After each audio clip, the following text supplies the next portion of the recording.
सावन महीना में भगवान शिवजी की उपासना का बड़ा महत्व बताया गया है। इस महीना में धर्म कर्म का बहुत महत्व है। इसके अलावा इस महीने में खान पान और पूजा अर्चना के कड़े नियमों का पालन करना पड़ता है। इस दौरान कुछ खास बातों का ध्यान रखना भी जरूरी बताया गया है। इस माह में आयुर्वेद और शास्त्रों के अनुसार शारीरिक संबंध बनाने की मनाही होती है, खासकर नवविवाहित जोड़ों को। आइए जानते हैं कि आखिर क्यों सावन में शारीरिक संबंध नहीं बनाने चाहिए। आयुर्वेद के अनुसार सावन के महीने में मनुष्य के अंदर रस का संचार अधिक होता है, जिससे काम की भावना बढ़ जाती है।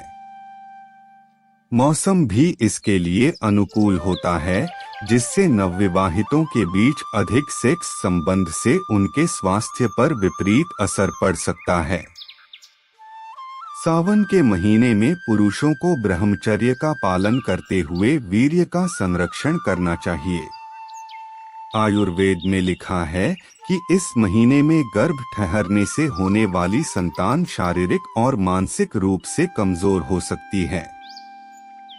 इसलिए ही भारतीय संस्कृति में पर्व त्योहार की ऐसी परंपरा बनाई गई है, ताकि सावन के महीने में नवविवाहित स्त्रियां मायके में रहें।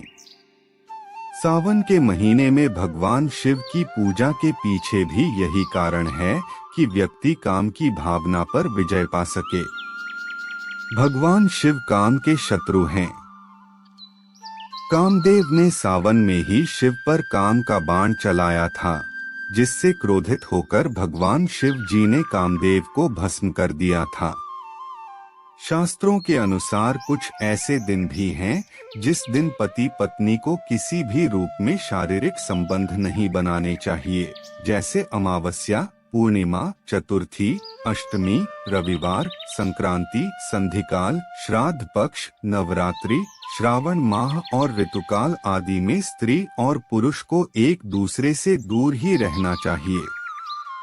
इस नियम का पालन करने से घर में सुख, शांति, समृद्धि और आपसी प्रेम सहयोग बना रहता है। अन्यथा गृह क्लेश और धन की हानि के साथ ही व्यक्ति आकस्मिक घटनाओं को आमंत्रित कर लेता है। जब आपने या आपके साथी ने सावन का व्रत रखा हो तो उस समय सेक्स न करें। संभोग को सूर्योदय के बाद अच्छा नहीं माना गया है, इसलिए सावन में सूर्योदय के बाद संभोग न करें।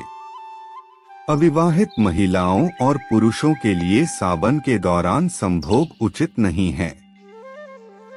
सावन के पवित्र दिनों में संभोग से बचना चाहिए। किसी भी ग्रहण के समय कभी भी संभोग नहीं करना चाहिए।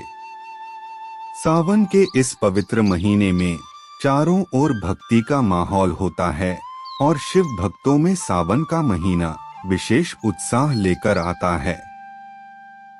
पुराणों में कहा गया है कि अन्य दिनों की अपेक्षा सावन के महीने में भगवान शिव की सच्चे दिल से पूजा अर्चना करने का कई गुना अधिक लाभ मिलता है। शिव पुराण में बताया गया है कि भगवान शिव की भक्ति करने से राहु केतु से निजात मिल जाती है। सनातन धर्म के अनुसार सावन के महीने में पूजा पाठ के साथ कुछ नियम भी होते हैं, जिनका पालन करना हर व्यक्ति के लिए अनिवार्य है।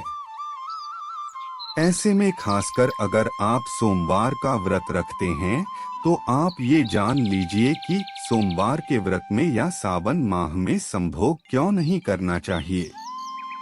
सावन के महीने में और सोमवार व्रत के दिन संभोग इसीलिए नहीं करते हैं क्योंकि व्रत रखने वाले व्यक्ति का नाता महाशिव के साथ जुड़ जाता है, अर्थात दिव्य शक्तियां व्रतधारी के आसपास मौजूद होती हैं।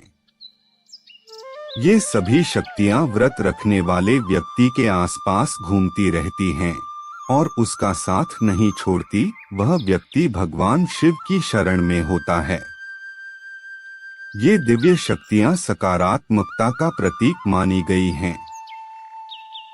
इसीलिए ऐसे समय में संभोग करना कई दिव्य शक्तियों को क्रोधित करने के बराबर माना गया है, क्योंकि एक तरफ तो आप भगवान शिव से प्रार्थना करते हैं कि हे प्रभु, आप मेरी पुकार अवश्य सुने, और दूसरी तरफ आप व्रत रखने पर संभोग करते हैं, जो कि शास्त्रों के अनुसार घोर पाप के बराबर माना जाता है।